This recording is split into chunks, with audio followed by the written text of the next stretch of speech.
Thank you, sir. The information that I'm about to provide is preliminary and subject to change.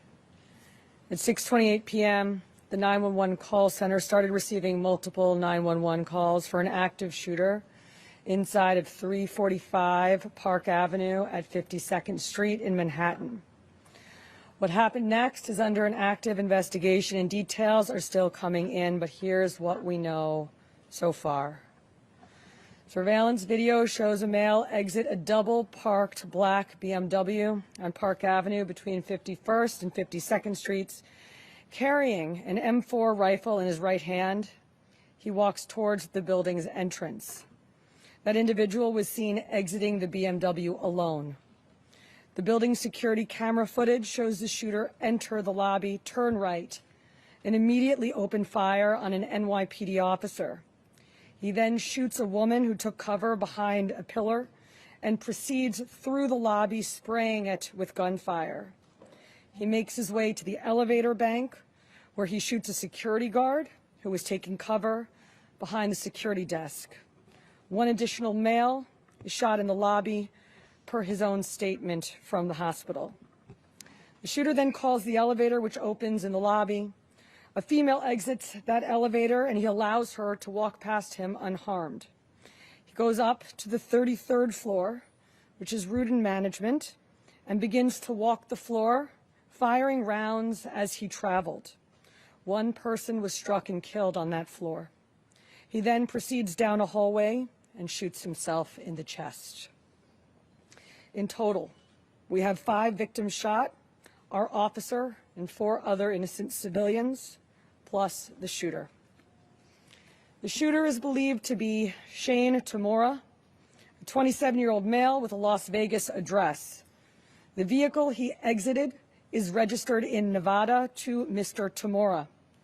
Inside of that vehicle, officers found a rifle case with rounds, a loaded revolver, ammunition, and magazines, a backpack, and medication prescribed to Mr. Tamura.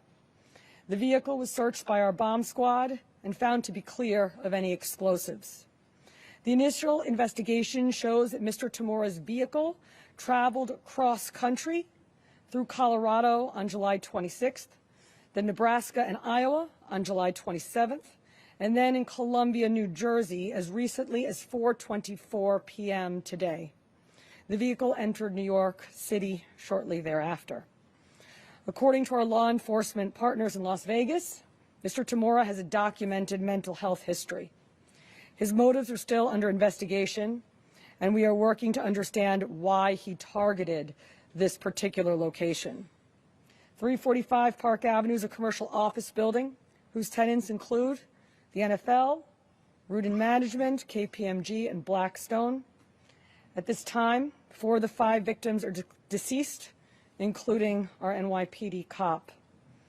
Our officer was transported here to New York Presbyterian along with 1 male civilian, the lone shooting survivor, who is in critical but stable condition at this time.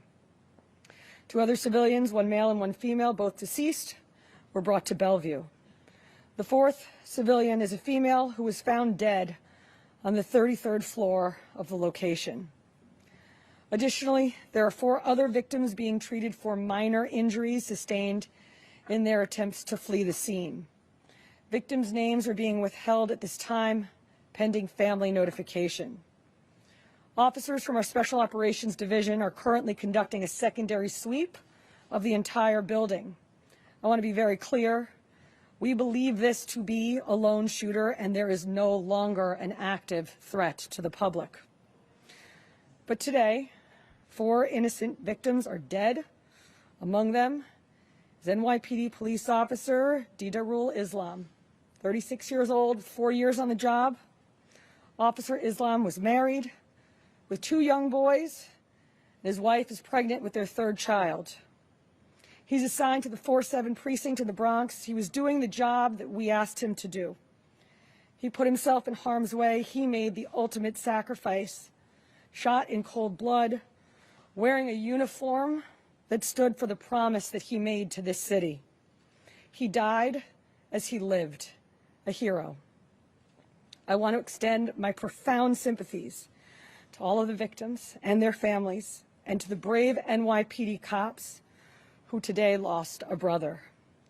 There are still many questions that we have to answer, and we will answer them. But for now, our city is in mourning for the innocent lives lost. May their memories be a blessing.